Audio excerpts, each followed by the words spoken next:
A blessed day to everyone. I am Eliza Sendon and welcome again to day 51 of 365 Daily Devotion with Bible Character Edition. At ngayong araw nga ay January 20, 2026. At yung pag-uusapan naman natin ngayong araw ay patungkol kay Methuselah, the oldest man in the Bible. Now, for the concept by Pastor Russell, Methuselah is known as the man who lived the longest in the Bible. So he lived 969 years, almost 1,000. But the Bible does not tell his story just to amaze us with numbers. Methuselah's long life teaches us something deeper. He lived during a time when people were becoming more sinful, yet God patiently delayed judgment. His life reminds us that long life alone is not the goal, but what matters most is how we live before God. Methuselah's life points to God's patience and mercy, giving people time to repent before judgment comes, and reminding us that our days are in God's hand. Now, para naman sa ating katuruan, ito ay mababasa or scripture reading. Ito ay mababasa natin sa Genesis 5 verse 21 to 27. So sa verse 25, ito po ang sabi, when Methuselah had lived 187 years, he became the father of Lamech. And he became the father of Lamech. Methuselah lived 782 years and had another sons and daughters. Altogether, Methuselah lived a total of 969 years and he died. So, para naman po sa ating katuruan mula dito sa ating scripture na binasa. Number 1, Methuselah shows that life is not about duration but about meaning. He lived 969 years, and yet the Bible did not say anything more about him. Hindi katulad ng ibang karakter sa Biblia na konting panahon lang ang binigay sa kanila yung buhay nila pero marami silang nagawa. He was mentioned to be a father of Lamech, and si Lamech, siya yung father ni Noah. So basically, si Methuselah, siya yung grandfather netong si Noah. At ayun lang po yung kanyang story doon sa Bible. And unlike doon sa father niyang si Enoch, ayun nga po yung topic natin kahapon, which Bible tells more about his life, the one who did not die, the one whom God pleases, and the one who walk with God. So si Methuselah po ay parang walang nabanggit sa kanya na patungkol kay God. So baka isa din siya sa mga taong nagre-reject kay God. So what's the lesson from his story? Is that the more important in living our life is not from how long you live, but on how you live it with meaning and purpose. So hindi gaano katagal ka nabubuhay, but bagkus kung paano ka namumuhay ng may meaning at may purpose. No matter the duration of your life, ang pinakamasaklap pa rin bukod sa kamatayan ay yung mabuhay ka ng walang kabuluhan. At pangalawa, Methuselah shows God's long suffering. It means God is so patient, so pasensyoso ang Diyos.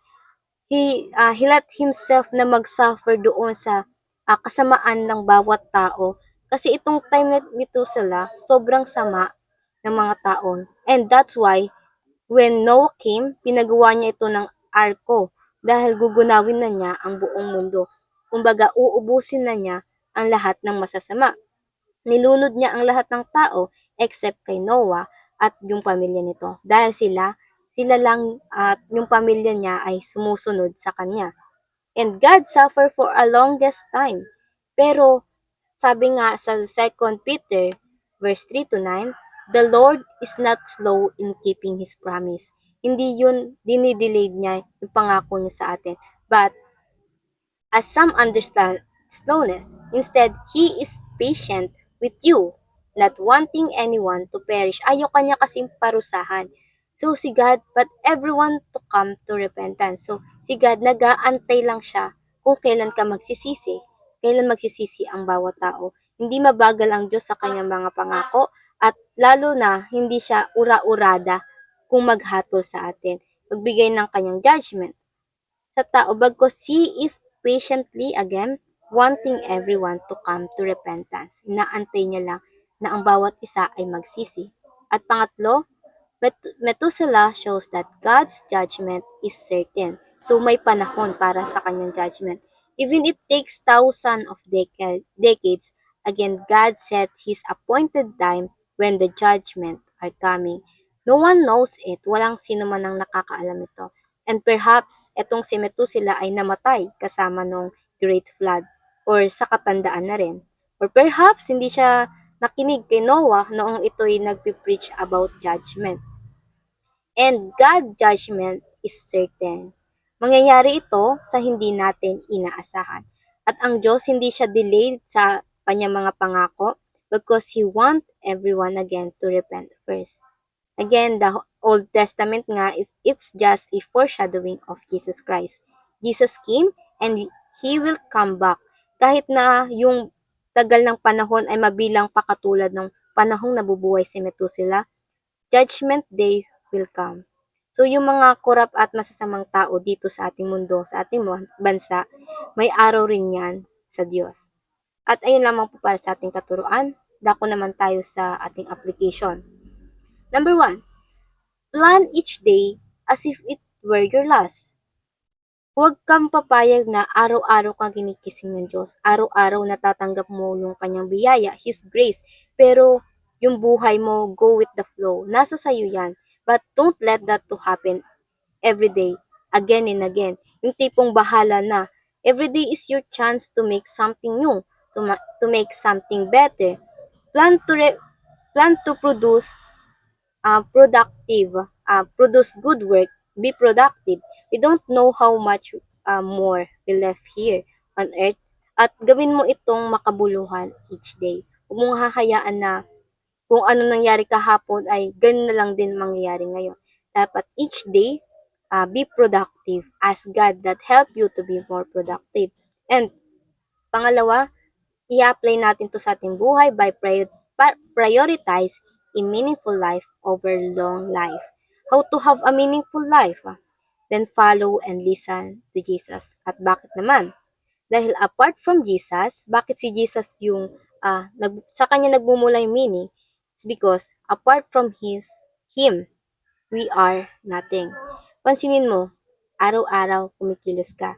Yung gawain mo paulit-ulit hanggang sa hindi mo na ito ginagawa pa o pinagbubuti, bara-bara na lang. It's because hindi mo na-appreciate yung sarili mo o walang ibang taong nakaka-appreciate sa iyo. And lalo na, ayun ang dahilan kung ba't mo nararanasan yun. It's because Jesus it's not the center of whatever you do. Hindi kasi siya yung sentro. Kumbaga, ang nagiging sentro ay yung sarili mong kapakanan, your reward for yourself. Hindi mo kailangang mabuhay na matagal. Kakaantay kailan magkaka-meaning ang buhay mo because those meaning is in your hand already. Binigay na yun sa'yo ng Diyos. So, to start it in your mind to choose. So, nasa atin kung paano yun uumpisahan.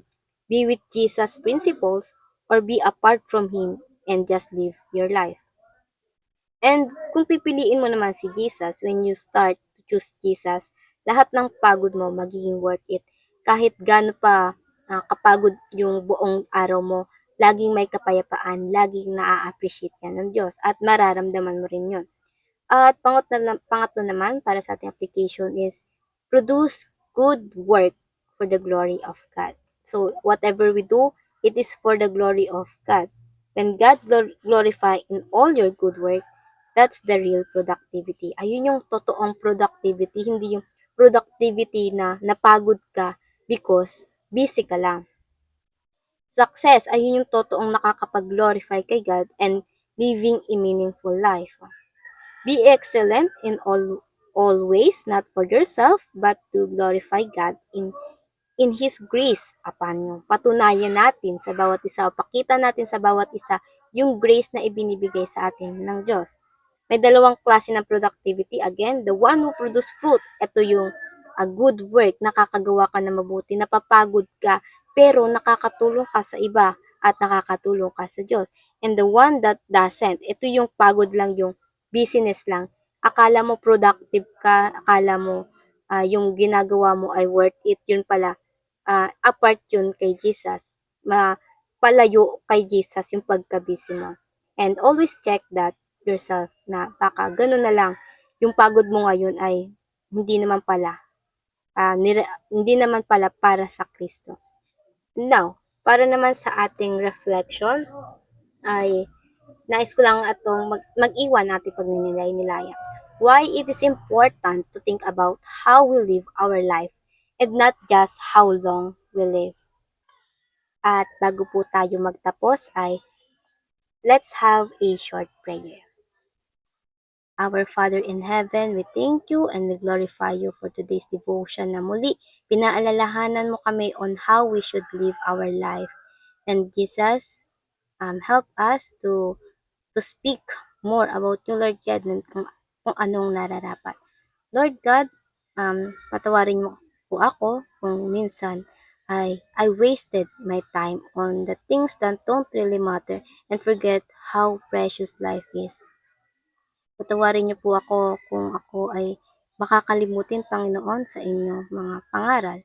And Lord God, please help me to obey you, to use my time wisely as you give us a life, Lord God, every day.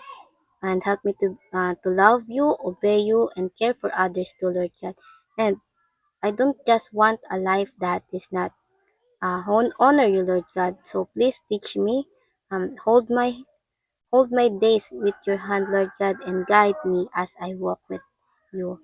And at lamang po, at nawa, help us to be more productive each day. In Jesus' name I pray, Amen and Amen and Amen. At ayun lamang po, I hope marami tayong natutunan at matututunan pa. And I pray na sama-sama sana tayong lumago para sa Panginoon. And see you again tomorrow for our devotion. Have a nice day ahead and God bless.